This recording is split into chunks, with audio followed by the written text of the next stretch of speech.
আইন শৃঙ্খলা পরিস্থিতি অবনীত হচ্ছে এবং তারই ধারাবাহিকতায় সারা দেশে নারীদের প্রতি নিপীড়ন, নির্যাতন, ধর্ষণ সহ সহিংসতার যে নিউজগুলো আমরা প্রতিনিয়ত পেয়ে যাচ্ছি তাতে ছাত্রদল মর্মাহত, ব্যথিত, আমরা ক্ষুব্ধ হয়েছি।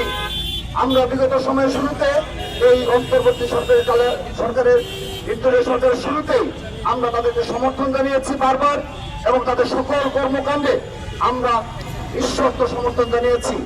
কিন্তু দেখা যাচ্ছে যত দিন যাচ্ছে তত বেশি নারীদের প্রতি অত্যাচার, নির্যাতন, ধর্ষণ, নিপীড়নের যে সংবাদগুলো আমরা পাচ্ছি তাতে ছাত্র সমাজ শঙ্কিত, সাধারণ জনগণ শঙ্কিত হয়েছে।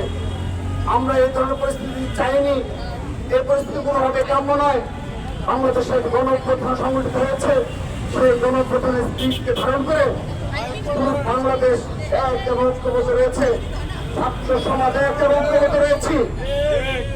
কিন্তু আমরা লক্ষ্য করছি দিনের পর দিন এই নারীদের প্রতি সহিংসতা বৃদ্ধি পাচ্ছে, নারী নিপীড়ন বৃদ্ধি পাচ্ছে, ধর্ষণের ঘটনা বেড়েই চলছে। কিন্তু আমরা গণনৈতিক ধারায় যে বক্তব্য, সেই বক্তব্যগুলো সরকারের নিকট শুনতে পাচ্ছি।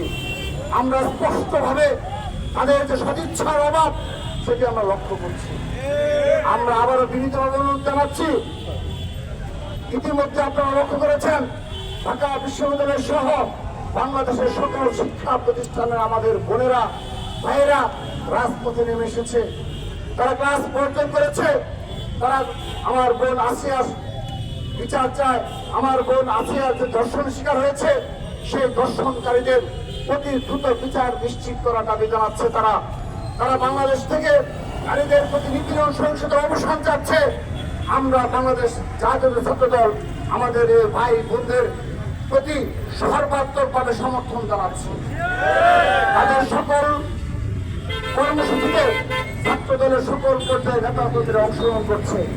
আমরা তাদের প্রতি সমর্থন জানাচ্ছি এবং আগামীতেও আমাদের এই বোন আসিয়ার ধর্ষণকারীদের বিচার সুনিশ্চিত না হওয়া পর্যন্ত আমাদের বোনদের সাথে, ভাইদের সাথে আমরা রাজপথে রয়েছি এবং ছাত্রদল এককভাবে আলাদাভাবে রাজপথে সর্বোচ্চভাবে থাকবে। সংগ্রামী উপস্থিতি, 16 আগস্টের পর ছাত্রদল প্রতিটি ক্যাম্পাসে শিক্ষার্থীদের অধিকার বাস্তবায়নে এবং শিক্ষার সুষ্ঠু পরিবেশ সুনিশ্চিতকরণে আমরা ক্যাম্পাসগুলোতে ছাত্র রাজনীতি করে যাচ্ছি, ধৈর্য সহনশীলতা পরিচয় দিয়ে যাচ্ছি এবং এই নির্দলীয় সরকারের প্রতি সত্যিকার অর্থে আমরা কোনো কর্মসূচি ঘোষণা করিনি।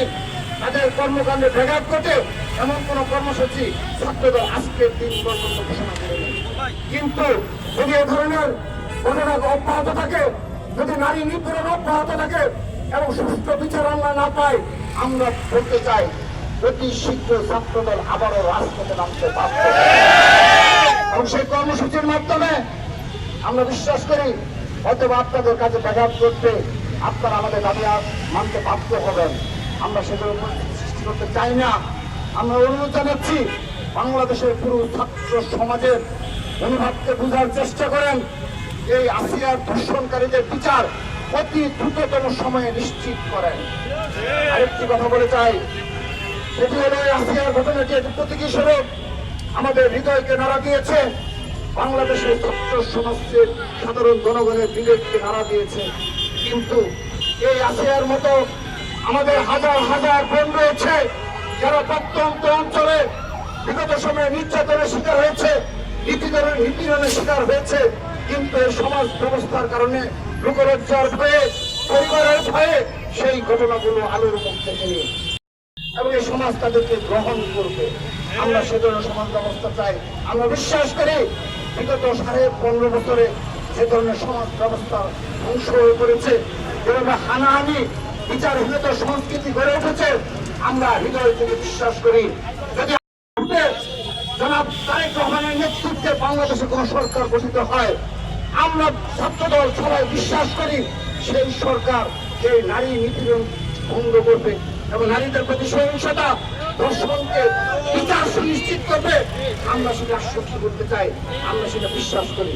সে কারণে আমরা যে নির্দলীয় সরকার রয়েছে, আপনারা যতদিন রয়েছেন ততদিন দয়া করে আজ থেকে আপনারা আরো বেশি সচেষ্ট হন। প্রতিটি ধর্ষণ, নারী নিপীড়ন, নারীর প্রতি সহিংসতার ঘটনার দ্রুততম সময় বিচার সুনিশ্চিত করেন এবং অবশ্যই অবশ্যই আইন শৃঙ্খলা পরিস্থিতির উন্নতি করতে হবে। যদি আইন শৃঙ্খলা পরিস্থিতির উন্নতি করতে না পারেন, আমরা আপনাদের উপর আঙ্গুল তুলতে বাধ্য হব। আপনারা আমাদেরকে বাধ্য করবেন না। যেভাবে ছিনতাইকারীরা চারপাশে ঘোরাফেরা করছে, সন্ধ্যার পর হলে আমাদের ঢাকা বিশ্ববিদ্যালয়ের শিক্ষক এমনকি ছাত্র দলের নেতা কর্মীরা আক্রান্ত হচ্ছে।